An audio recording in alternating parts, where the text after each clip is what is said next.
And welcome back. Magdalia Proft-Maikowski was a foster child herself and had 13 adopted siblings. That's part of the reason why she wanted to adopt a child of her own. Many children, in fact, right? Yeah. November is National Adoption Awareness Month, but for the need of foster and adoptive families, that never ends. Give them a little wave.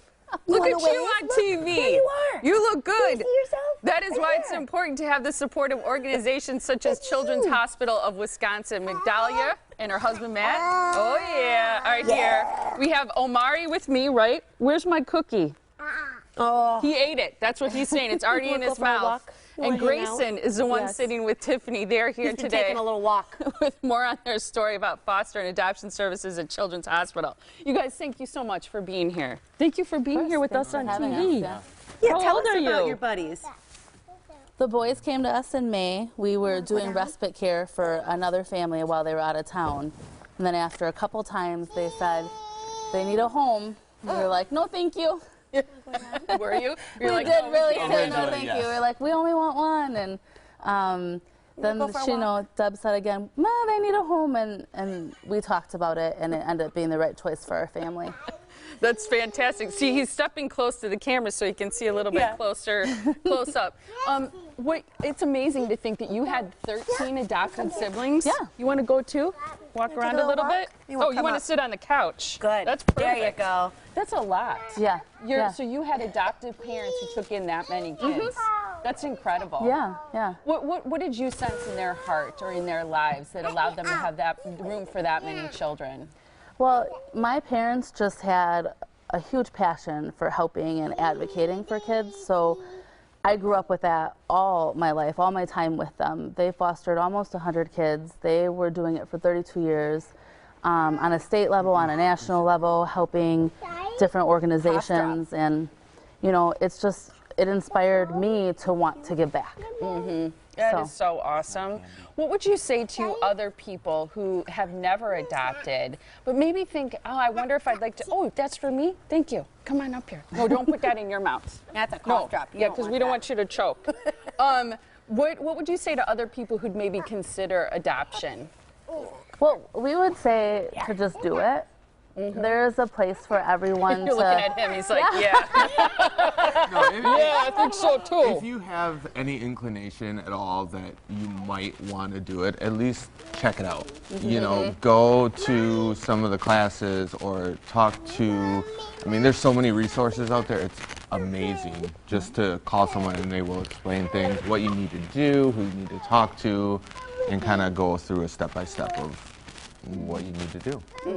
A lot of people fear adoption because it takes so long. You know, they desperately want a child, but the process is so long, and they're afraid, you know, they may never get picked or it may never happen for them. How did you feel about the process, and what is it sort of like for a lot of parents who are looking?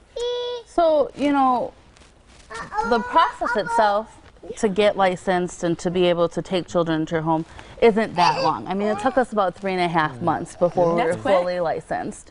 Now, we have 2 little girls at home, so we were a little bit more cautious with what kind of children we wanted to bring into our home.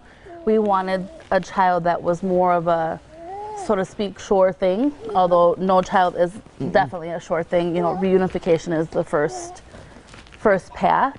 And so we waited 18 months. And when you say sure thing, just so people understand, what you're saying about that is that you want to know that child is going to be with you and be in your family, right? Right. So when the boys had come to us, they were in need of an adoptive resource. That was their only path. So we knew that was what was going to happen. So they saw the cookies. They saw the crackers, and they were good to go. Food is all you need. Oh, yeah, you can have it now. Thank you. Good job. Just kidding. He's teasing me. So we did wait 18 months before we were placed with the boys. It was a long wait, but along the way, we advocated in other ways where we felt like we were still offering something to the community, sitting on panels, doing our trainings, helping other families when they needed respite care. Yeah. And it happened in the time that it was supposed to happen. Had we gotten the boys sooner, so many things have changed in our life in that 18 months that, you know, that may have not been the right time. This was the right time. That's wonderful. Do you feel almost because you were adopted yourself that you almost have sort of like, do you feel a sense of responsibility to sort of give back in that same way? Yeah. I definitely do. I mean, definitely not every adopted person goes and adopts a bunch of kids. Yeah. But that was something that was just a part of who my family was. I always knew I wanted to be a mother, and I always knew that eventually I wanted to adopt. And I was fortunate enough to have family who wanted that for our future also. And, you know, it worked out. It worked out for us.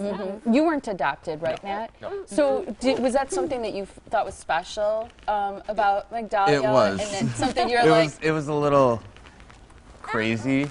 Was stepping into a family that has 13 siblings plus significant others plus children, and you know, holidays are 40 people and my holidays are 10.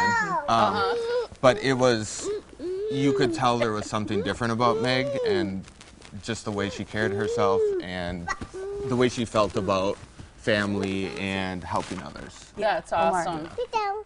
Sit down. He's like, oh, Ben, it's time to go down. Thank you guys so much for being here, because it's a great reason for people to donate right now to Children's Hospital of Wisconsin, because kids Today really... is Giving Tuesday. Yeah, today's Giving Tuesday. As they say, kids deserve the best, and it's a wonderful way to help the services that they provide to support families like yours and others who can't imagine life without kids in it. So it's great for people to be able to go to their website on Giving Tuesday to support this wonderful cause. It's chw.org/WTMJ is the way you can go ahead and donate today on this very important day. Great to have you guys here. Thank you so much. Thanks, guys. You guys did a good job. Yeah, you did. Say thank you. Cheese one last time. Oh my goodness. Say cheese, say bye. Thanks, you guys. Thank you. Great to meet so you. much.